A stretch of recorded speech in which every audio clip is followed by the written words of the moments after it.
My wife, the CEO, tossed me an unlimited black card, her only condition being that I not disturb her date with her first love. I'm nothing if not agreeable, so that night I went to a bar, hired 9 models, and partied until 1 in the morning. It wasn't until then that Khloe sent me a voice message, asking if I was home. I replied dismissively, "Yeah, about to sleep." The woman on the other end issued a command, "Answer the video call." I quickly typed back, "I'm not dressed." A second later, she sent a picture. "Really? The one who isn't dressed is that little model next to you, isn't she? Touch her chest again, and I'll chop your hand off." I scoffed and hung up. What right did a soon-to-be ex-wife have to tell me what to do? A month ago, Khloe's first love, her childhood friend Julian, returned and made a wager with me. If she chose him over me 9 times, I would lose. I agreed because I had to know if there was any room left for me in Khloe's heart, or if it was all still Julian. The result was me witnessing, time and again, how she would drop me without a second thought to run to her first love's side. Today was the 9th time. All it took was a single phone call from Julian, and Khloe was ready to leave me stranded on the freeway. "Ethan, something urgent came up. I have to go. Can you get out here and grab a cab home?" Without waiting for my reply, ignoring the pouring rain, ignoring the fact that my stomach was in knots, she tossed an umbrella out and left me on the shoulder of the road. As I watched her car disappear, a sharp pain lanced through my heart, and I began the long walk home alone in the downpour. My dress shoes rubbed my feet raw until they bled. 5 hours later, I finally reached our villa in Malibu. Clutching my cramping stomach, I collapsed onto the ground, gasping for breath as rain blurred my vision. Through the haze, I saw Julian approach, holding an umbrella, a smug smile on his face. "Hurts, doesn't it? Bet you regret making that wager with me now, huh? You really thought that after all these years, Khloe would have developed some feelings for you. But you forgot, she loves me most. Whatever you two had, it means nothing next to me." I staggered to my feet, my pale face a mask of dead, placid calm. "That was the 9th time. You won. As you wished, I'll divorce Khloe." I stumbled, slowly making my way toward the house. Once inside, I retrieved the divorce papers I'd prepared the day we made the bet, signed my name, and slid them across the table to Julian. "You can have her sign them." Julian raised an eyebrow, a flicker of surprise in his eyes. "Why me?" I said flatly, "I don't want to waste time explaining why. If it comes from you, she'll sign it without a second glance." Hearing this, a smug look crossed Julian's face as he took the papers. He offered some fake consolation. "Don't be too broken up about it. I'll introduce you to a gorgeous girl in a few days." I nodded. "Sure." Seeing me agree so quickly, a hint of shock flashed in Julian's eyes. "You're okay with that? Over Khloe already?" I let out a soft, bitter laugh. "I've only ever loved one person with my entire being, and this is how it ends. I gave her 9 chances, and she made sure I lost every single one. If I couldn't let go now, I'd be pathetic. From now on, I'm living for myself." Just as I finished speaking, the door opened. Khloe, having just returned, froze when she saw Julian. "Julian? Didn't I just drop you at the hospital? What are you doing here?" Julian didn't bother explaining that his sprained ankle was a fake. He just smiled, picked up the papers, and walked over to Khloe. "Looking for you, actually. Need you to sign something." Khloe's eyes never left me. Without even glancing at the document, she signed her name right where he indicated. Only after the pen was down did she think to ask what it was. Julian was about to tell her the truth, but then an idea struck him. "It's a very meaningful gift that Ethan and I prepared. You'll find out what it is in a month. Trust me, you're going to love the surprise." For once, Khloe looked curious. But just as she was about to inspect it, Julian handed the papers back to me and got up to leave. The next day, at a college reunion dinner, people greeted me as I walked in. "Ethan, you came alone?" "No, +1. Is Khloe swamped with work?" Before I could answer, Julian, sitting in the center of the group, casually interjected. "She has a meeting this morning that runs until 11. Then she's got to negotiate a partnership this afternoon. No way she had time." Everyone started joking about how well he knew Khloe's schedule. "See, childhood sweethearts know each other best. He knows her schedule down to the minute." Julian swirled the wine in his glass. "Not really.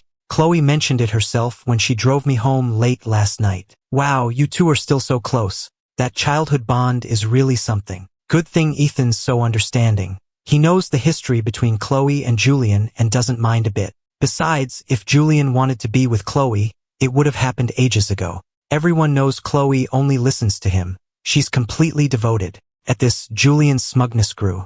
Yeah, it's actually pretty funny. I told her to go after Ethan, so she did.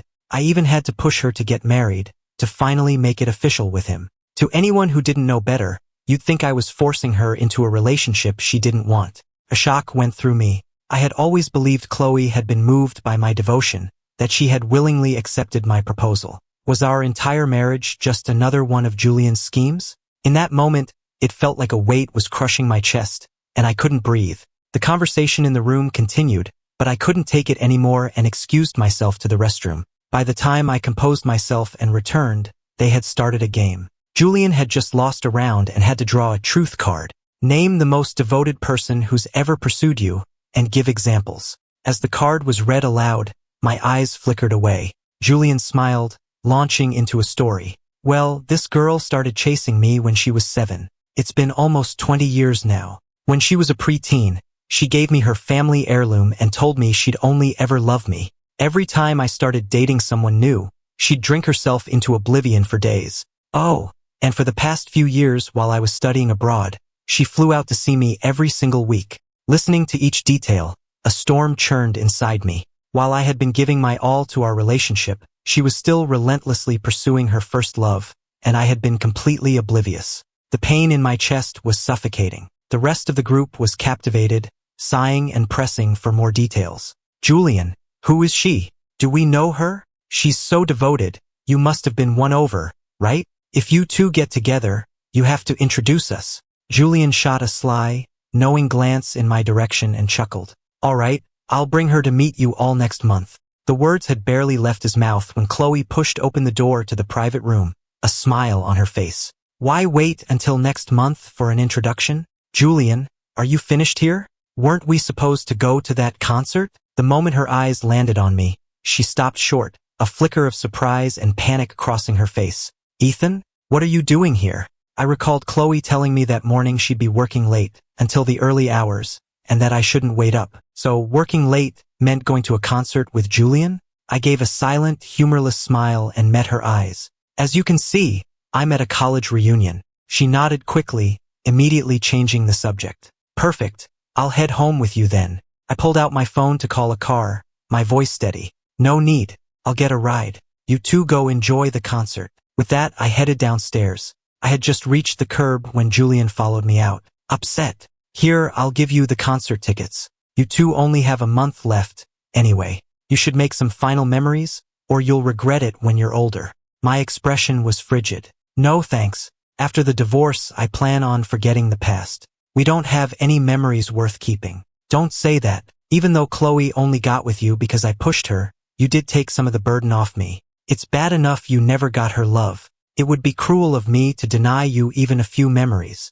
As we were about to part ways, neither of us saw the car speeding toward us. It wasn't until the driver laid on the horn that we turned, but it was too late to get out of the way. In that critical second, Khloe lunged forward, shoving Julian to safety. I, on the other hand, was struck by the car and thrown 20 feet, landing hard on the pavement. With a sickening thud, blood trickled from the corner of my mouth. Every bone in my body screamed in agony, and I started convulsing from the pain. It hurt so much, my consciousness began to fade. But before I lost consciousness, I saw Khloe, her attention entirely on a terrified Julian. I don't know how much time had passed before waves of pain jolted me awake. When I opened my eyes, I was in a hospital, and the first thing I saw was Khloe's worried face. Ethan, how are you feeling? You've been unconscious for 2 days. Do you have any idea how worried I've been? I looked at her frantic expression and remembered what I saw before I passed out. It was laughable. In a life or death moment, I wasn't the one she chose to save. I was lying in a pool of my own blood, and she hadn't even noticed I was hurt. She had never truly cared about me, so why would she be worried now?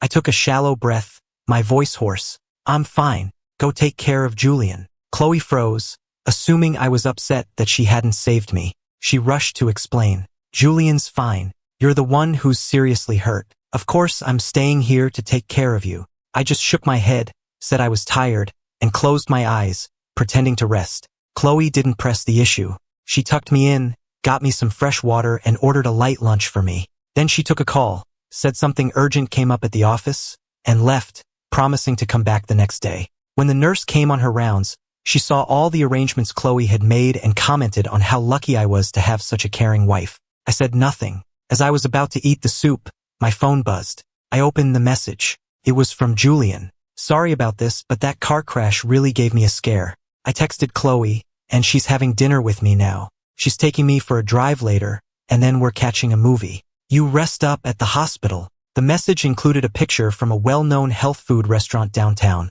the table laden with light, nutritious dishes. You could only see Khloe's hands in the shot. I stared at the photo for a long moment before replying with just 3 words, "Have a good time." For the next week, Khloe visited the hospital daily, but she never stayed for more than 10 minutes. And like clockwork, Julian would send me updates on their activities. The difference between being loved and not was stark. I was once again grateful I had made that wager. After my final checkup, the doctor handed me my discharge papers. "You're all clear. Just have your wife fill out the discharge paperwork and pick up your prescriptions." I took the papers, my voice devoid of emotion. "She's not my wife. We're divorced." A second later, the door swung open, and Khloe walked in, a look of utter shock on her face. "Divorced? What are you talking about? Divorced?"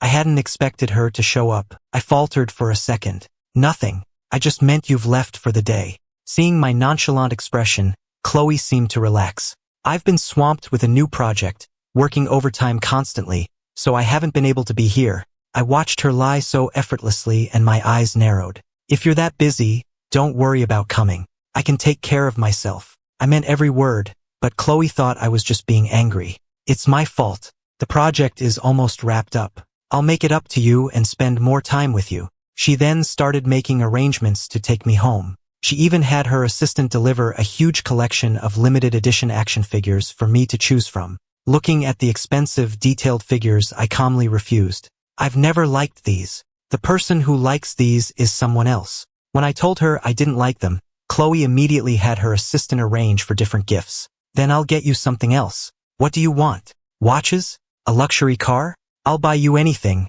Just pick something." I felt nothing as she listed off these expensive items. For 3 years, every anniversary and holiday, she'd send a mountain of gifts. They were all from the same few luxury brands, piling up in the closet until it looked like a high-end department store stockroom. I used to think this was her way of showing she cared, so even if I wasn't interested, I'd accept them with a smile. But now, hearing that she didn't even know what I actually liked, I understood. She was just too lazy to put in any real thought, so she threw money at the problem instead. After all, with a high enough price tag, you can't really go wrong. So this time I was direct. "I don't need any of it, and you don't have to send me things like this anymore. Don't trouble yourself." It was the first time Khloe had ever heard me talk like that, and a flicker of panic crossed her face. "You're my husband. It's perfectly normal for me to get you gifts. How is that a bother?" How laughable, Khloe. "You still had no idea that you'd already signed our divorce papers." For the next few days, Khloe actually stayed home. I began to slowly pack my belongings. Clothes I no longer needed, the matching his and hers mugs, even taking down the curtains we'd picked out. Khloe was surprised to see me clearing out so many things. She was about to ask me about it, but then Julian called. Instantly, she forgot all about me, answered the phone, and walked away. I saw his name on the screen. I knew she was going to be with him. After she left, I threw everything I had gathered into the trash. By the early morning, Khloe still wasn't back. She just sent a text. She said she was going on a business trip for a week. A moment later, a picture from Julian arrived, showing him and Khloe having dinner together. Khloe said she wants to go abroad with me for a few days. I just replied, "Okay." I used the time to pack the rest of my things and plan a detailed trip for myself. Once the plan was set, the first thing I did was book a flight back to my hometown. The airline called to confirm my flight details, and I repeated them back carefully. "The flight I booked is for 1 week from today. Where are you going?" Hearing Khloe's voice,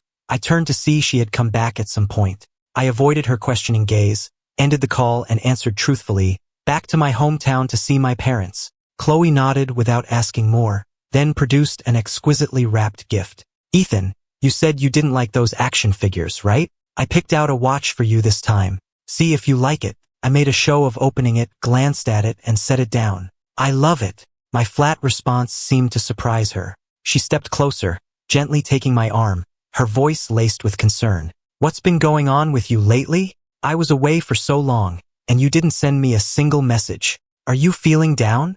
When I didn't respond, Khloe assumed I was truly upset and rose on her toes to kiss me. But, for the first time, I pushed her away and retreated into the bathroom. I'm not feeling well today. Not in the mood. Some other time. Staring at my retreating back, Khloe seemed dazed. His stomach had been bothering him for so long. Wasn't it better yet? The following evening, Khloe said she had a surprise for me and led me out the door. When we arrived at the restaurant, a waiter escorted us directly to a private suite on the top floor. As the door opened to reveal a room filled with flowers and candles, my eyes narrowed. Khloe beamed. "Ethan, do you like it?" I paused for a moment before sitting down in silence. Khloe took the menu and ordered a table full of my favorite dishes. When the food arrived, she even peeled the shrimp and cracked the crab for me, placing the meat on my plate. All evening, she desperately tried to keep the conversation going, even reminiscing about when we first started dating. "Remember when we first got together? You'd sit in on my classes every day, and my professor would always call on you. He even pulled me aside once to ask what was going on between us." I was completely unnerved by this sudden display of affection. "What's gotten into you today? I just noticed you've been down lately, and I wanted to cheer you up." Just then, the door to our suite burst open. Julian strode in with a crowd of people, one of whom was snapping a series of Polaroid pictures of us. "Ethan, are you satisfied with your date tonight?" This was a surprise I meticulously planned. Pretty touching, right? Hearing the triumph in Julian's voice, I turned to Khloe and asked my question again, my voice trembling this time. "Did you arrange this?" Khloe, oblivious to the tremor in my voice, shook her head and smiled towards Julian. "No, it was Julian's idea." "What's wrong?" Julian beamed, looking incredibly pleased with himself. "That's right. I heard Khloe bailed on your anniversary dinner, so I suggested this to her. The restaurant, the flowers, the candles, the menu, the fireworks, all my recommendations. Guaranteed to be an unforgettable night." "Oh, and did you get the watch? I spent ages picking that one out. Do you like it?" So this was all Julian's doing too. No wonder Khloe had been so attentive. My mind flashed back to all the things Julian had done in college to push us together. Listening to the crowd praise Julian for his brilliant plan, a profound sense of helplessness washed over me. Julian had orchestrated all of this for one reason, to prove to me that no matter how much time passed,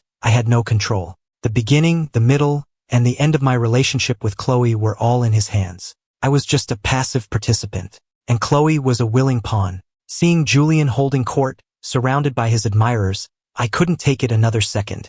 I stood up and headed for the exit. I was halfway down the stairs when Julian caught up to me. "What's the matter? Not happy? Ending your relationship with such a romantic candlelight dinner. It's bound to be a memorable moment in your life, right? Here, take these photos as a souvenir."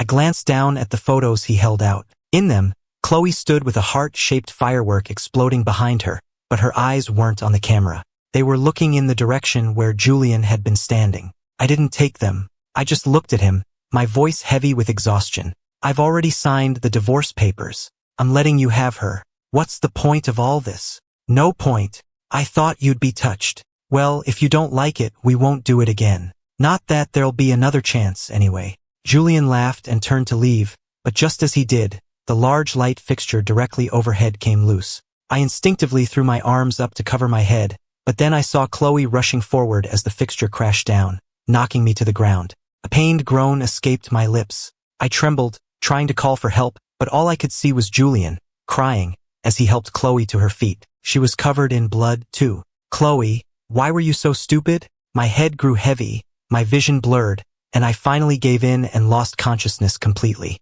When I woke up, Julian was there. He placed a birthday invitation on the bedside table. 6 days from now is the end of your and Khloe's mandatory cooling-off period for the divorce. It's also her birthday. I plan on officially asking her to be with me then. She's so in love with me. She'll be thrilled with a surprise like that. Khloe hit her head, has a mild concussion. I'll take care of her for the next few days. If you want to spend these last few days with her, I can have you move to the room next door.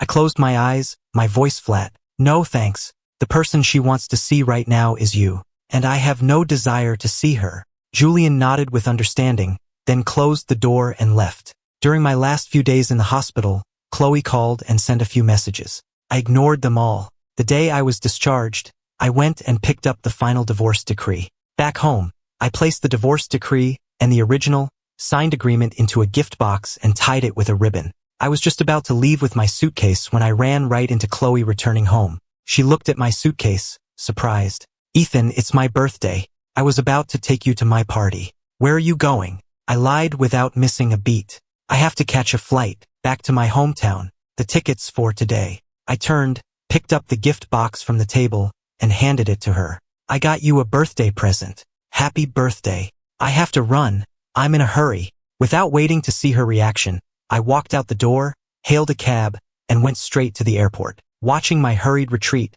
Khloe felt her eye twitch, a strange sense of panic rising in her chest. Her first instinct was to call me back, to ask me to change my flight, to at least stay for her birthday party. But just as she took a step, her phone rang. It was Julian. "Khloe, the party's about to start. Where are you? I've been planning this for ages, and I have a huge gift for you." After a moment of hesitation, she got in her car and left. The gift box I'd given her was tossed carelessly onto the passenger seat, unopened. She pushed open the doors to the hotel ballroom to find it packed and buzzing with energy, people mingling and drinking. The moment Julian saw her, he hurried over. "Khloe, you made it." Khloe nodded, her expression softening. "You said you had a surprise for me?" Julian grinned. "Oh, Khloe, you're going to love this surprise." With that, he strode to the stage, took the microphone, and his voice boomed across the hall. "Welcome, everyone, and thank you for coming to celebrate Khloe's birthday.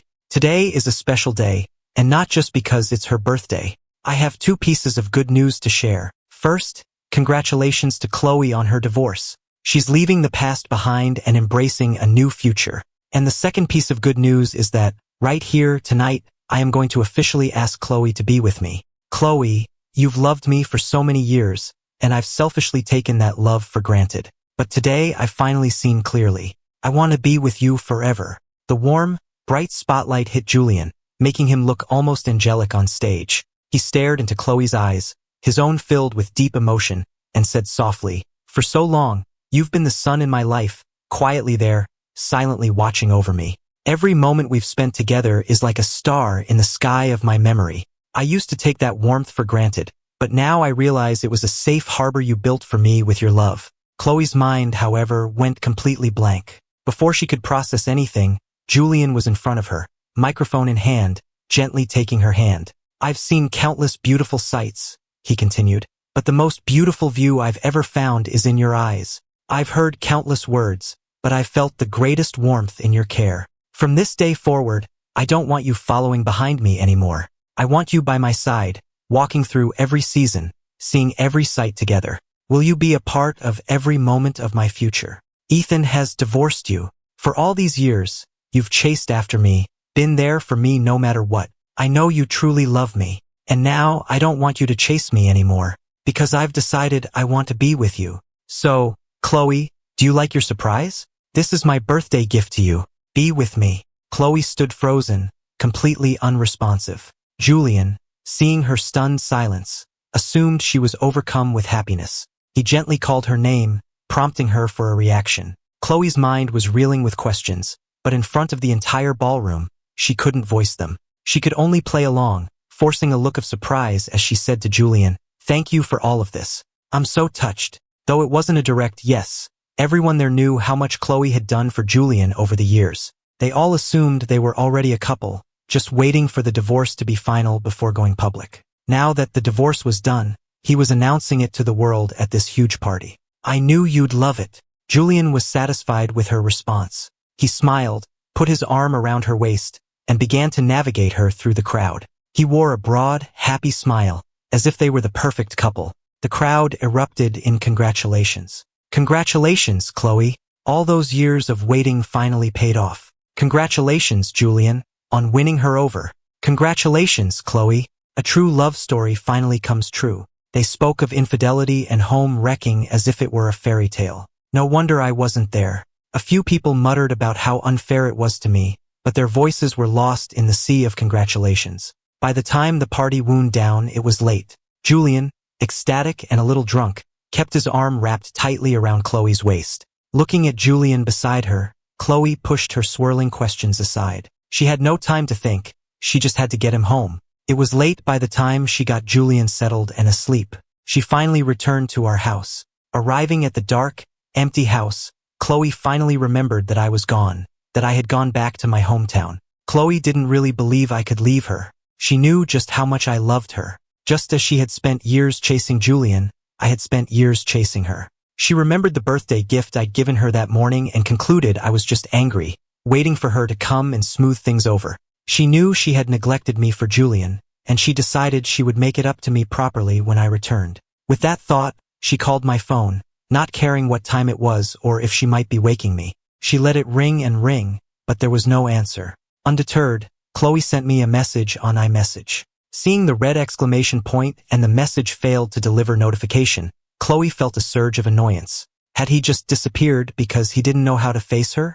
Was he actually expecting her to go looking for him? In the soft light of the living room, Khloe finally went to her car and brought the gift box inside. Her fingers paused on the velvet box. I had never wrapped a gift for her before. I always just handed them to her. This was the first time. The thought made her curious. Her phone buzzed on the coffee table. Julian's name lit up the screen, a sharp pinprick in the room's warm, quiet glow. "Khloe, where'd you go?" His voice on the other end was slurred. He was clearly still drunk. He hadn't sobered up. "I'm home. What's wrong?" Hearing his voice, Khloe stopped her hands, her own voice softening unconsciously. "I don't feel good. Why aren't you here with me?" Listening to his whining, Khloe dropped the box, grabbed her coat and keys, and headed for the door, phone still pressed to her ear. "I'll be right there. You just hang on." By the time she reached Julian's apartment, the sky was beginning to lighten. "Khloe, I meant what I said. I wasn't just caught up in the moment. I'm your boyfriend now." "Khloe, is there anything you'd like to do to your new boyfriend?" Julian took her hand and placed it on his stomach, his voice full of seduction. "That's not it. I want to know when Ethan and I got divorced. And why can't I get in touch with him?" "Khloe, I thought you'd be consumed with the joy of us finally being together. You have me now. Why are you still worried about someone who doesn't matter?" There was an edge to Julian's voice. Hearing him say that, a strange feeling pricked at Khloe's heart. "How should I know? He sent me a message saying you two were divorced. He even showed me the decree. I just assumed you were so eager to be with me that you initiated it. He didn't even show up for your birthday, and you're still thinking about him? The divorce decree? I divorced him?" Khloe was stunned. To be informed of her own divorce like this, and to have the blame pinned on her. It wasn't as if she felt nothing for me. After all, for years, whenever she was hurt by Julian, I was the one who was there for her. She had only spent a little extra time with Julian because he was new back in the country and didn't know anyone. And for that, I was divorcing her? Seeing the look on Khloe's face, Julian immediately threw me under the bus. He threatened me. He said if I didn't help him, he'd spread vicious rumors about me to all our old college friends, that he'd ruin my reputation. He really said that? Khloe couldn't believe it, that I, who had always been so gentle with her, so measured and polite with everyone, could do something like that. "You don't believe me, do you?" "It's not that I don't believe you. I just never thought he would do something like that to you. Weren't you two roommates in college? Good friends." "He was never my friend. He was always jealous of me. If he hadn't told me he had a crush on you, and set me up with Jessica, I never would have introduced you to him." "He introduced you to Jessica?" Julian had successfully changed the subject. His ploy successful, Julian spared no effort in destroying any good impression Khloe might have had of me. He couldn't stand the thought that after all our years together, Khloe might still have some lingering feelings for me. "He was the one who introduced me to Jessica. Then he forced me to introduce you to him to push you two together. He threatened to convince Jessica to break up with me if I didn't. He tricked me so badly back then, I didn't even know my own heart." The sun beat down on the colorful landscape of Sedona, Arizona. Though the pain of the divorce still lingered in my eyes, it was overshadowed by something else. Hope for a new life. Fresh from a failed marriage, I had come to this place of mystery and tranquility to heal. Sedona welcomed me with its warm sun and vibrant, otherworldly landscapes. I wandered the town, a gentle breeze rustling my hair, the desert wildflowers swaying in the wind. Sunlight streamed through the leaves of the cottonwood trees, dappling the ground with light. Felt like stepping into a painting. I explored the Tlaquepaque Arts and Shopping Village, its unique galleries and courtyards a feast for the eyes. I marveled at the diverse desert flora, a testament to nature's resilience. The blend of Native American, Mexican, and Southwestern art felt like a journey through the region's rich history. I had spent so many years revolving around Khloe that I'd forgotten what it was like to travel, to just relax and be myself. This divorce was my chance to finally see more of the country's beautiful landscapes. My first stop was here, in the heart of Arizona's Red Rock country. When I was with Khloe, I'd mentioned wanting to travel so many times. I told her I wanted to come to a place like Sedona, to hike the trails and feel the vastness of it all. But she was always too busy, always had no time. She never once said yes. It wasn't until that reunion that I learned her being busy was just an excuse to free up her schedule to fly overseas and be with Julian. I hiked out to Cathedral Rock, and the moment I stepped onto the trail, I felt like I'd entered a kingdom of stone. The massive red rock formations rose around me, some like towering sentinels, others like graceful dancers frozen in time.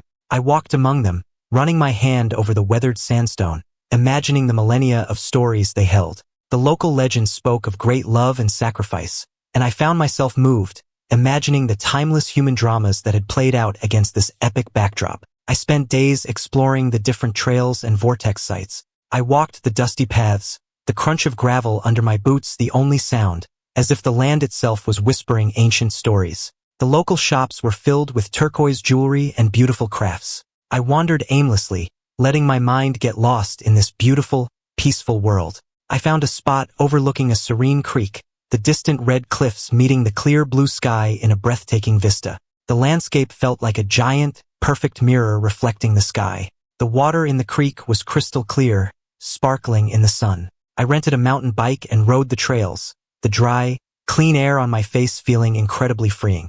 The distant mesas rose majestically, their peaks shrouded in a light haze, looking like something out of a dream. Near a hidden spring, wildflowers bloomed in a riot of color, and butterflies danced in the air. I closed my eyes, soaking in the peace and beauty, feeling like I was part of the landscape itself. I took a deep breath, hoping the clean air could clear the lingering shadows from my heart. I couldn't believe I'd given up so many years of my freedom for someone so unworthy, waiting in a house for a person whose heart was always somewhere else. Looking back on it all, I sat on a rock overlooking the canyon, staring into the distance. A hawk circled on the thermals, effortlessly riding the currents, and I felt that my own turbulent heart would eventually find that same peace. Before I knew it, the sun began to set, painting the sky in brilliant strokes of orange and purple. I walked along a ridge, the red dust under my feet glowing in the last light of day. My shadow stretched long before me, and it felt like the start of a new chapter, one written just for me. Khloe and Julian already felt like a distant memory, hazy and indistinct, as if veiled in mist. My journey ended in a small artsy town nearby, its main street bustling with galleries and shops selling local crafts.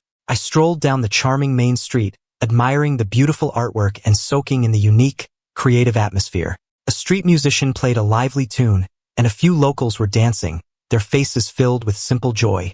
I felt myself infected by their happiness, tapping my foot to the rhythm. At night, the town was aglow with warm lights, which reflected beautifully in the small creek that ran through it. I found a small bar with a patio by the creek, listening to a live singer and sipping a local craft beer. A sense of contentment and peace filled me. I realized I hadn't thought about Khloe or Julian in days. It was a good feeling. A little buzzed from the beer, I decided to take a walk to clear my head. As I passed a small courtyard, a light rain began to fall. I leaned against a weathered wooden gate, the alcohol making the streetlights on the wet pavement blur into soft halos of light. I reached out to catch a drop of water from the eaves, and the cool touch on my skin was a sharp contrast to the warmth of the alcohol in my system. Around the corner, an orange porch light flickered on, illuminating a gate entwined with climbing roses. The gate was slightly ajar. A small, hand-carved sign that read, "The Listening Post," glistened in the rain. I stumbled inside. From behind a large bush, I heard the delicate clink of ceramic. "Ethan, do you need a towel?" The gentle female voice made me jump back a step. A beautiful hand extended toward me, holding a towel. Under a covered porch, a woman in a simple, elegant dress sat in a wicker chair. Her pale fingers rested on a ceramic mug. The mist and rain softened her features, giving her an almost painted quality, like a delicate piece of porcelain, beautiful but fragile. "How do you know my name?" I clutched my damp jacket. The woman, Maya, coughed as she sat up straighter. The sleeve of her dress slid down, revealing a wrist so slender I could see the faint blue of her veins. "Freshman orientation week. You played drums at the welcome concert. You were amazing." Her fingers nervously twisted the fabric of her dress. "You just had this energy." It was hard to forget. She blushed as she said it, In a flash of lightning, I saw that her face was bright red. Maya was happy. I didn't remember her at all, yet she had remembered me all these years. It was only when I started dating, and then got married, that she finally stopped keeping track of me. When I got back to my hotel, Maya was already on the phone with her assistant, telling him to find out immediately why I was in Sedona by myself. Back in her own place, Maya couldn't sleep. She hadn't been nearly as calm as she appeared in front of me. In fact, she'd had to concentrate just to keep her heart from pounding out of her chest. Her phone chimed with a message from her assistant. Reading it, a smile spread across her face. He had learned that just a few days ago, at Khloe's birthday party, her first love had publicly announced our divorce and then professed his love for her. The full details would have to wait until morning. I was divorced. Her chance had finally come. It was the best news she'd had in a long time. I hadn't dreamed in ages, but that night I did. I dreamed I was back in college before I'd met Khloe. I was in the cafeteria, my meal card was missing, and my phone was dead. Just as I was standing there awkwardly, a beautiful hand reached past me and swiped a card. The fingers were long and slender, exactly my type. I've always had a thing for hands, and I was momentarily mesmerized. By the time I snapped out of it and turned to thank the person, all I saw was her back as she walked away. When I woke up, I remembered Maya's hand from the night before, how beautiful it was. I was startled to find myself thinking about a woman I'd just met. I felt my face flush and tried to shake the thought away. I splashed some water on my face, then stepped outside. The sky was a brilliant, cloudless blue, and the air was filled with the scent of desert flowers. It was a perfect day. Walking through the quiet morning streets, I felt a deep sense of peace. Fancy seeing you here. Seeing Maya walking toward me with a greeting, I blushed. I had just been thinking about her. Speak of the devil. What a coincidence. You're out and about too. The moment the words left my mouth, I realized how stupid they sounded. It was too late to take them back, so I just offered an awkward smile. Maya felt a pang of disappointment as I left after only a brief exchange. By the 10th time I ran into Maya that day, I had to laugh. 3, 2, 1. Fancy seeing you here. Just as my silent countdown finished, Maya's cheerful greeting arrived right on cue. It's not a coincidence. This is the 10th time we've run into each other today. Maya froze, looking mortified. Want to just walk together? Seeing her adorable, flustered expression, I found it endearing. I invited her to join me, hoping to ease her embarrassment. Okay, mission accomplished. Maya mentally gave herself a high five. The all-night research session on how to accidentally run into someone had paid off. So what if her little scheme was transparent? A little embarrassment was a small price to pay. Whatever works, works. With Maya's company, the day became truly enjoyable. She even took pictures for me, making up for the fact that I hadn't taken any on my trip so far. And Maya, who happily acted as my personal photographer for the day, seemed perfectly content. She had spent the entire day with the man she'd had a crush on for years.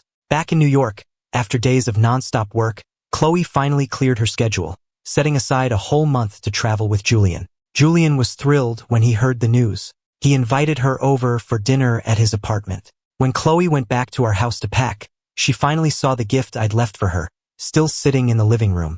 She finally opened it. Her face clouded over as she saw what was inside. The divorce agreement and the final decree. What a wonderful birthday present. She tossed them aside and went to the bedroom to pack. Only then did she notice that everything of mine was gone. My half of the closet was empty. The photo on my nightstand was gone. Even my toothbrush was gone. How could I? Just because she spent a little more time with Julian, I just up and left? Was my all-consuming love for her just an act? Or was Julian right? Was I a hypocrite? Was my love that shallow? For some reason, as the reality that I was gone for good sank in, Khloe's anger was replaced by a strange, suffocating feeling in her chest. She had always loved Julian. I was just the backup plan. Khloe repeated this to herself like a mantra, trying to crush the unfamiliar feeling. Depressed, Khloe drank heavily at dinner. Later that night, with a little coaxing from Julian, she fell into bed with him. Looking at Julian sleeping beside her, she had finally gotten her first love, but her heart felt strangely empty. My face kept flashing in her mind. Even as she lay with Julian, she found herself thinking about me, and the woman I might be with. Julian, for his part, was also thinking about the woman he'd seen me with. She had an air about her, an elegance that, he had to admit, even surpassed Khloe's. Why did I, the loser, get to have someone even better than the woman he had? With both of their minds elsewhere, Neither noticed the other's distraction. Meanwhile, back in Sedona, the air between Maya and me was filled with a happy, romantic bubble. It was only when I got back to my room that I realized I'd never told Maya I was divorced. How did she know? I decided it was better to just ask her directly instead of speculating. I called her. "Ethan, is everything okay?" She sounded happy to hear from me. "I never told you I was divorced." "How did you know?" I asked her straight out. Maya, who had hoped I wouldn't notice, sounded a little sheepish. "Ethan, wait there. I'm coming over." While I waited, I tidied up my hotel room. We were just starting something, and I wanted to make a good impression. I didn't have to wait long. There was a knock at the door. I let her in and waited for her explanation. "I'm sorry, Ethan. The first day I saw you, you were all alone, and I was worried. So I asked around, and I heard that you were divorced. Please don't be mad." Maya looked at me with wide, pleading eyes, putting on a cute, pouty face she'd probably seen online, hoping it would work. "I'm not blaming you. It just occurred to me. You know, I just got divorced." Seeing her put on this cute, pitiful act, I couldn't be angry. In fact, I found it incredibly endearing. "I know you just got divorced, and I know I'm taking advantage of the situation, but it's only because I like you so much." Maya, sensing I was about to downplay things, cut me off. She didn't want to hear me put myself down. "To me, you're the best. In love, I have nothing and know nothing. I know I'm not the first person at the station of your heart, but you are the most important person in my life. The most important. Whatever kind of life you lead, I want to be there with you. Wherever you go, I want to be by your side. Even if you told me to my face that you don't love me anymore, that you don't want me, it wouldn't be enough to tear us apart." Hearing her confess her feelings so openly again, I was once again floored by the depth of her affection for me. It's hard to remain unmoved in the face of such sincerity. So instead of pushing her away, I gently pulled her into a hug, letting the action speak for my own feelings. During her long, sleepless nights, the sheep she counted to fall asleep had all started to look like me. When Maya woke up the next morning, the memory of us confessing our feelings to each other brought a huge smile to her face. She jumped out of bed, eager to see me. When she opened her door, she found me standing right there, holding a bouquet of gardenias. Gardenias, they mean eternal love, a lifetime of devotion. The sweet scent of the flowers filled the air, but to Maya, the most beautiful thing she saw was the smile on my face. "Good morning, Maya. I thought about it all night. I know I can't immediately match the intensity of your feelings, but I have decided to be with you, and I promise to give you my whole heart, and to work every day to show you that I can love you just as much. I hope we can spend the rest of our lives together, hand in hand." I'd been rehearsing the words all morning, and the moment she opened the door, they all came tumbling out. I stood there, waiting for her response. When she didn't answer right away, I looked up and saw that her eyes were red and brimming with tears. I panicked, wanting to comfort her, but I was at a loss for words. Before I could figure out what to say, she wrapped her arms around my waist and said softly, "Thank you for the flowers. Oh, what am I going to do? I think I love you even more today than I did yesterday." Seeing me standing there with flowers first thing in the morning felt unreal to her. Only by holding me tight did the feeling start to fade. I ended my solo trip and decided to stay in Sedona with Maya while she focused on her health. By the time we returned to New York City, winter had arrived. A heavy snow was falling on the city. Even before the first flakes, a deep chill had settled over the bustling metropolis. The sky was a heavy, oppressive gray, silent and still. The bare branches of the trees lining the streets shivered in the wind, stark against the darkening sky.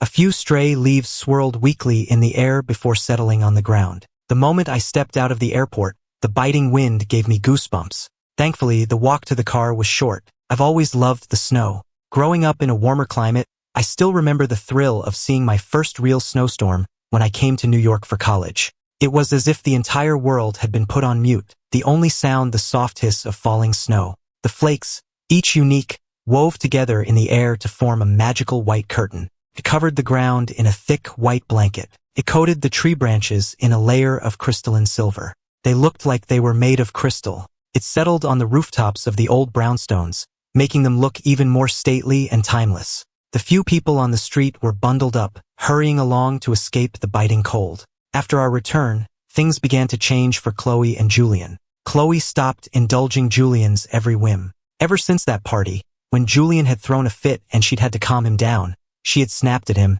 "Can you stop being so childish? Why can't you be more considerate, like Ethan?" It was like a switch had been flipped. The things she used to find charming about Julian now just annoyed her. She couldn't help but compare him to me. When she traveled for work, I would always pack her a bag with toiletries and her favorite snacks. I was always asking if she was tired. Julian, on the other hand, never helped her pack and only ever asked her to bring him back expensive designer things, treating her like his personal shopper. And Julian, sensing Khloe's shift in attitude, could no longer maintain his cool, superior demeanor. He constantly compared her to the way she used to be, accusing her of not loving him anymore now that she finally had him. The rift between them grew wider. It was around this time that Jessica, his old flame, started coming around again. Jessica provided the adoration and excitement that Julian was no longer getting from Khloe. But she couldn't provide the lavish lifestyle he craved, so they kept their affair secret. Khloe, her mind elsewhere, didn't even notice his suspicious behavior. She only noticed that he was picking fewer fights with her and thought he was finally maturing. And once she heard I was back in town, her thoughts were even less focused on Julian. When Julian heard I was back, he immediately remembered his humiliation in Sedona. Plus, Khloe was constantly comparing him to me. She, who used to worship the ground he walked on, was now treating him with disdain. Now that I was back, he was determined to make me pay. So he casually mentioned to our old college class president that they should organize a reunion. The class president, ever the people pleaser, immediately organized a get-together. I had no desire to go. I wanted nothing more to do with Julian, but the class president was insistent, and I couldn't find a polite way to refuse, so I went. By the time I arrived, the place was already crowded, but I didn't see Julian anywhere. I was about to join a group of friends when the class president cornered me. "I heard you and Khloe got divorced. Is it true?" The noisy room suddenly went quiet. "Yeah, we're divorced." I didn't see any reason to hide it. It was a good chance to get the news out there and avoid awkward questions later. "Why?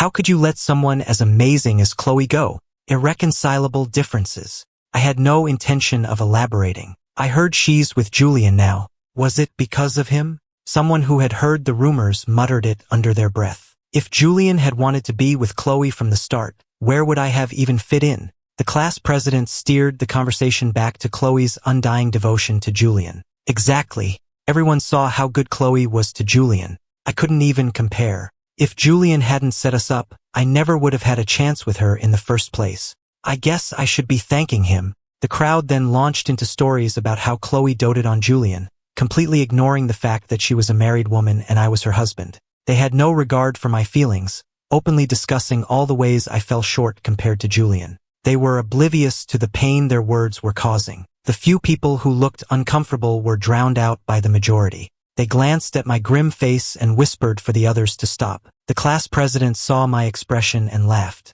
"Ethan, you're not getting upset, are you? We're not making anything up. It's the truth. Don't be so sensitive." The reunion had turned into a public trial, with me as the defendant. If I couldn't see that this whole thing was a setup, I'd be an idiot. I was about to leave when Julian walked in. He greeted everyone with a wide smile. "Sorry I'm late, everyone. We were just talking about you, Khloe. And Ethan, you came.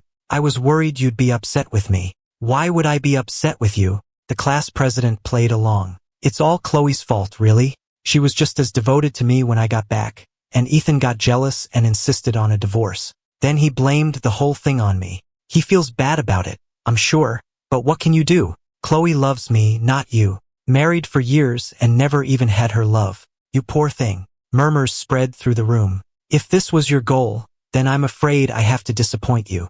To me, Khloe is just my ex-wife now. A familiar stranger, nothing more. I really do. I just wanted to smooth things over between us." I looked at these familiar faces and felt like I didn't know them at all. Were they always this easily manipulated? Without another word, I stood up to leave. I was at the door, waiting for Maya to pick me up, when Julian followed me out. "I'm going to destroy your reputation among our alumni." He whispered this in my ear. I looked at him with scorn. "You really think you're that important, don't you?"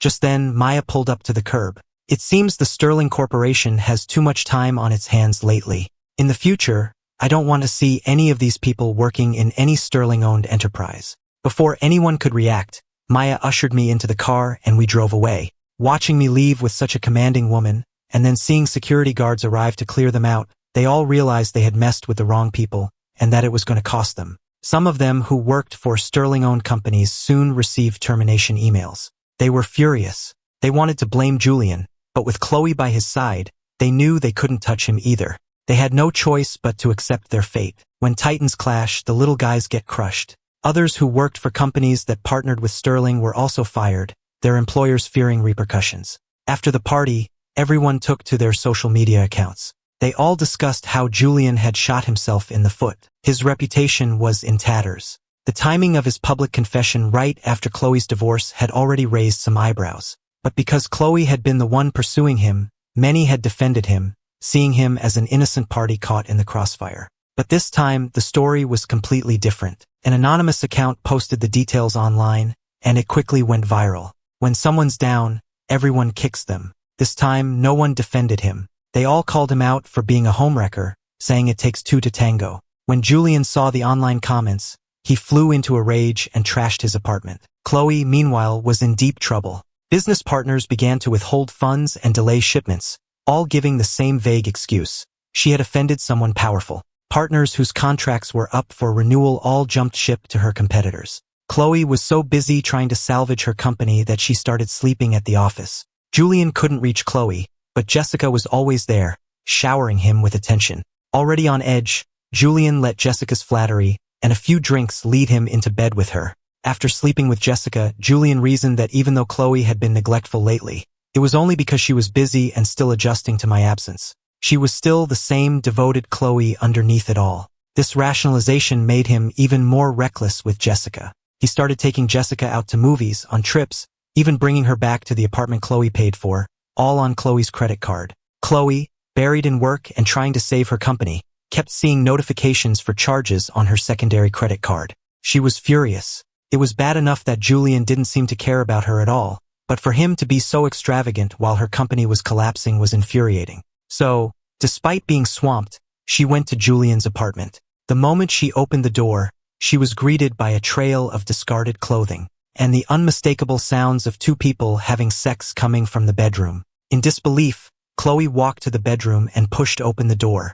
There were Julian and Jessica, naked and still going at it. Seeing Khloe, Julian panicked and fumbled for the sheets to cover himself. In his panic, something went wrong, and he found himself stuck inside Jessica. The sight of it all was too much for Khloe. She fainted on the spot. 2 ambulances were called, one for Khloe and one for the still entangled Julian and Jessica. They couldn't get dressed, so the paramedics had to wrap them in a sheet to transport them. Getting caught cheating is one thing. Getting caught and being physically stuck together is another thing entirely. All eyes were on them, and of course, someone filmed the whole spectacle and posted it online. It went viral instantly. The internet had a field day with the memes. People who knew them filled in the backstory for the online audience, including the whole saga of the childhood sweethearts, the divorce, and the homewrecking. The video from Khloe's birthday party was also leaked. So the guy who got stuck was the same one who stole his roommate's wife, and now he was cheating on her with someone else only to be caught by her. People didn't know whether to laugh at Khloe for getting what she deserved or to pity her for being so foolish. The 3 people at the center of the storm, still at the hospital, were oblivious to their newfound internet fame. The first thing Khloe did when she woke up was cancel Julian's credit card. She cut off all financial support to his family and had him evicted from the apartment she was paying for. She had her assistant handle everything. She refused to see him. Julian's family, due to his father's bad business decisions, was already struggling to maintain their lavish lifestyle. That was the real reason Julian had come back, to get rid of me and secure Khloe as his financial lifeline. Now that Khloe had cut him off, his family, without her support, was facing bankruptcy. Seeing him kicked out and living in a tiny apartment, Jessica promptly dumped him. She had only been with him for the money. Now that the cash cow was dry, what was the point? Left with nothing, Julian desperately tried to get back to Khloe, but her new bodyguards blocked his every attempt. Meanwhile, Khloe's life was getting even worse. The Sterling Corporation, Maya's family company, had begun a full-scale corporate attack on her business. Khloe's company was a relative newcomer and couldn't withstand the pressure from an established powerhouse like Sterling. Fueled by her anger at Julian's betrayal, she made a series of rash, emotional decisions that pushed her already struggling company to the brink of collapse. There was no turning back. When it became clear that bankruptcy was inevitable, the stress was too much for Khloe's already weakened body to handle. She collapsed in her office, coughing up blood, and was rushed back to the emergency room. By the time she was discharged, her company had officially filed for bankruptcy and was being liquidated. Her bank accounts were frozen, her assets seized. With nowhere else to turn, Khloe thought of me. I had been so good to her, and she hadn't appreciated it. Julian had only to crook his finger, and she would come running. That's what had led to her downfall. Unable to face the fact that her own choices had led to this, Khloe chose to blame everything on Julian. She went to confront him. Julian, now completely cut off by Khloe, tried to reach out to his old flames, but the few who would still talk to him couldn't support the lifestyle he was used to. When he saw Khloe approaching, he thought she was coming back to him. Instead, she came to blame him for her bankruptcy. A bitter, ugly fight ensued. You're the failure, and you're blaming me? Did I ask you to worship me? Weren't you the one stringing Ethan along, constantly giving him false hope?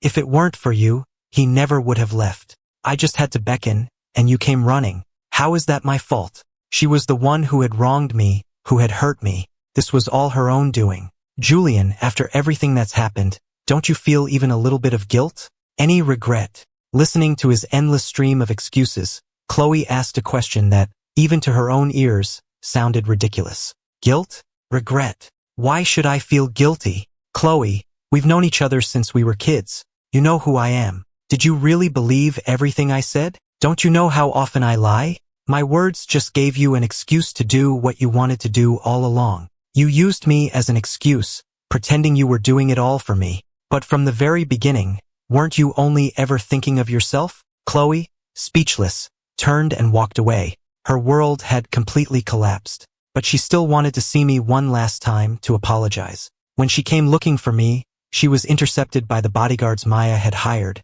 keeping her completely out of my life. The boomerang she had thrown long ago had finally come back and hit her square in the face. Finally, during a moment when the guards were distracted, she managed to slip into my building's parking garage. She stepped out in front of me as I was getting out of my car. I stared at the person blocking my path for a long moment before I recognized her. It was Khloe. She looked haggard, a shadow of her former self. I felt nothing. I frowned. What are you doing here?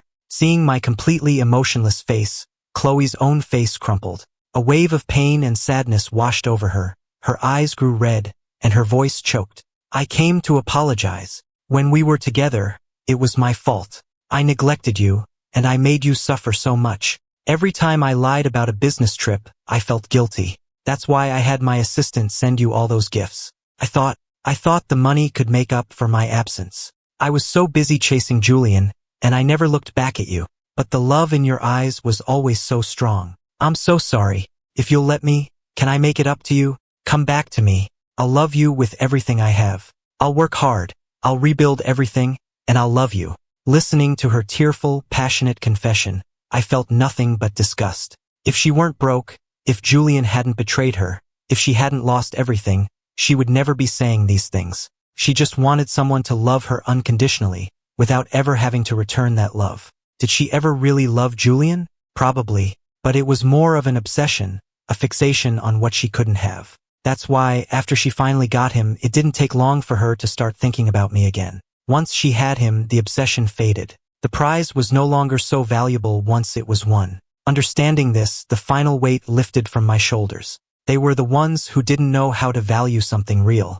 I didn't need to waste any more energy on them. You are a truly, thoroughly awful person. With that, I got in my car and drove away, leaving her there. Maya, listening to her bodyguards report over the phone, smiled and twirled a pen in her fingers. She knew her moment had arrived. Khloe thought she had gotten lucky with a lapse in security. In reality, Maya had arranged it. She knew I needed to see Khloe one last time to truly close that chapter. The downfall of Khloe and Julian was her handiwork. She was tired of them buzzing around me like annoying flies. They weren't a threat, just an irritation. Julian has recently gotten involved with a low-level mobster. He's planning to hire someone to tamper with Ethan's car. Such an annoying pest. Contact his boss. Tell him it's been a while, we should have dinner. And ask him if he needs any more workers for his overseas projects. Khloe has served her purpose. Deal with them both. Maya, I'm here to pick you up. Hearing my voice, Maya dismissed her assistant with a glance, rose to greet me, and wrapped me in a hug. The stress of her long day melted away. I wish I could keep you by my side every second of the day. You're so busy with your new studio. How long has it been since we had a proper date? Hearing the playful complaint in her voice, I felt a pang of guilt. I knew I had been neglecting her a little while getting my new workshop off the ground. Well, I'm here to pick you up now, aren't I? No work talk tonight. I'm all yours. All right, you're forgiven. And since tomorrow is the weekend, you should come and meet my family. They're dying to meet you. I'm not ready. Don't worry. They just want to see the man who finally captured my heart. After all these years of being single, they thought I was going to be alone forever. They're just curious. Her reassurance calmed my nerves a little. Okay, then after dinner, you can help me pick out some gifts to bring them tomorrow. Deal. The next day, I found myself driving with Maya to the old Sterling family estate. As we got closer to the sprawling mansion, my anxiety grew. I'd met a partner's parents before, but this felt completely different. Maya, I'm divorced. What if they don't like me? Don't worry. I've told them everything. They feel terrible about what you went through. My family is wonderful. You have nothing to worry about. Her words soothed my frayed nerves. When we arrived, a handsome, elegantly dressed couple was waiting for us at the door. They were both smiling warmly at me. I took a nervous breath. Maya sensed my anxiety and squeezed my hand. Mom, Dad, this is Ethan. Ethan, these are my parents. It's a pleasure to meet you both. I wasn't sure what you'd like, but I brought a few small gifts. I hope you like them. Ethan, we've heard so much about you from Maya. You didn't have to bring anything. Just having you here is enough, her mother said with a kind smile. Your grandparents are waiting in the living room. They wanted to greet you at the door, but at their age, I told them to wait inside. I hope you don't mind. Maya's mother explained, her face full of warmth. Grandma, Grandpa, this is Ethan, the boyfriend I'm always telling you about. Her grandparents greeted me with equal warmth and enthusiasm. I spent a wonderful afternoon with Maya's family. As I was leaving, Maya's mother handed me a gift bag, saying it was a small token from the family. It felt wrong to refuse a gift from an elder, so I accepted it graciously. On the drive home, sitting in the back seat with Maya, I opened the bag. Inside was an old, ornate box. I opened it to find a beautiful antique watch. This is too much, I said. Looking at the craftsmanship, I knew it was incredibly valuable. It's a Sterling family heirloom. See? I told you they liked you. I can't accept this. Not yet. I tried to put it back in the box to give to her. It'll be yours eventually, she said, stopping me. Unless you're not planning on making an honest woman out of me? Maya teased, stopping my hands. Go on. See what else is in there. I didn't argue further. I looked at the other items in the bag, a black credit card, and the deed to an office building in Midtown. Looking at these incredibly generous gifts, I felt a wave of happiness. The Sterling family genuinely liked me. It wasn't just for show. I was overjoyed. On what seemed like an ordinary evening, Maya took me to a luxurious, stylish restaurant. The light inside was soft and warm, like scattered starlight. Beautiful art adorned the walls, and classical music drifted through the air. The whole place exuded an air of quiet elegance. Our table was perfectly set with fine china and a crisp, white tablecloth. In the center was a bouquet of deep red roses. Their faint, sweet scent filled the air. The crystal chandeliers overhead cast a glittering light over the other diners, making the whole scene feel like a dream. After we were seated, a procession of delicious courses began to arrive. Maya served me food, her voice soft as she reminisced about all the little moments since we'd met. The memories played like a movie in my mind. Just as I was lost in the sweet memories, the restaurant's music suddenly changed. It was my favorite song. Then, the lights in the restaurant dimmed, and a single soft spotlight landed on Maya. She slowly rose and walked over to me. She looked deep into my eyes and said, Ethan, from the moment we first met, I knew you were the person I had been searching for my entire life. Everything about you captivates me. Every day I spend with you fills me with a happiness and contentment I've never known. I want to walk with you through every stage of life, to share all of life's joys and sorrows. Will you marry me and let me be yours for the rest of our lives? The other diners in the restaurant had all stopped to watch, their eyes on us. Some of them began to applaud, offering their blessings. I nodded, my own eyes filling with tears. I will. Overcome with emotion, Maya threw her arms around me, whispering, I love you. I will always love you. The other guests erupted in applause and cheers, a chorus of witnesses to our love. Outside the window, fireworks began to light up the night sky. Our faces, illuminated by the colorful bursts, were beaming. Surrounded by the blessings of strangers and bathed in the light of the fireworks, we held each other close. Our love story, on this perfect, romantic night, had found its happy ending. And at the same time, it was the beginning of a brand new chapter.